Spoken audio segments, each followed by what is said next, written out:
Agnes Lockwood lived alone on the edge of a quiet, pine-covered town in northern Oregon. Her home was a modest wooden cabin with white shutters and a sloped roof that always caught the rain just right. She had been living there since her husband, Earl, passed away 21 years ago.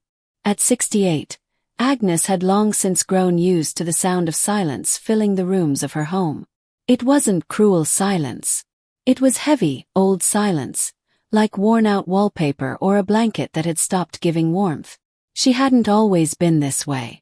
Once she was loud. She laughed so hard she startled birds. She sang along to every song on the radio when she cooked. And she had loved deeply. But it had all begun fading with Earl's last breath. It was the day the wind in her voice settled down. The day the world stopped asking about Agnes and she stopped offering herself to it.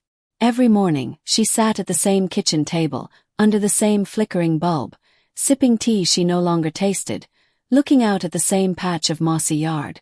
She watched the birds eat the seed she left, not because she loved birds, but because they were still hungry for something. She admired that about them. One October afternoon, she opened an old cedar chest she hadn't touched in years. Inside were photos, brittle with time, and letters sealed with now-faded lipstick. Among them, one letter slipped from her fingers and landed face up. The handwriting was curved, familiar, and unshakably warm. To Agnes, wherever you are. Her hands trembled as she unfolded it. The words were from a man she hadn't seen in 40 years. Not Earl. Before Earl. His name was Harold Menzies. They had met at 22 when she worked part-time at a library, and he came in every Saturday to check out Western novels he barely read. He liked talking to her. He liked the way she tucked her hair behind her ear when she was unsure. He once told her that he knew she would marry someone else, but he would always remember the way her laugh sounded like home. They had spent 6 months together. 6 months of slow afternoons, hand-holding walks, and promises neither of them knew how to keep. But life moved them like wind moves leaves, without warning, without mercy.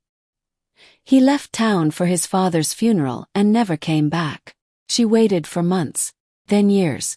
Eventually she married Earl. Good man. Quiet man. A steady hand to hold on to.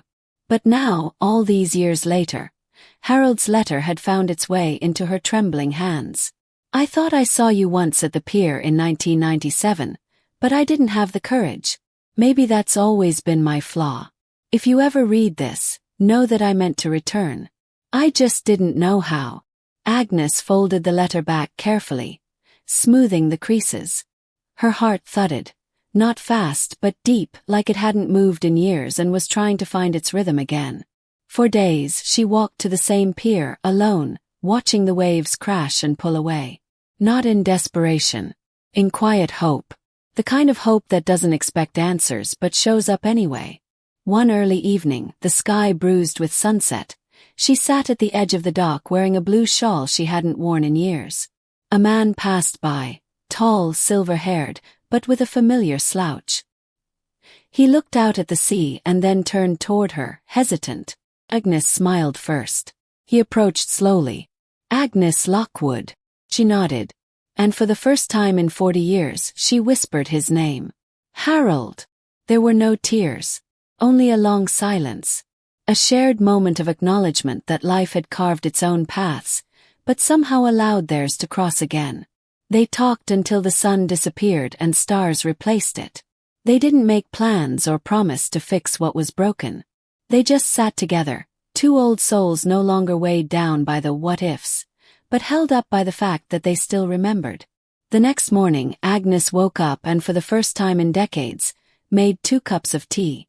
And in the silence that followed, something stirred again.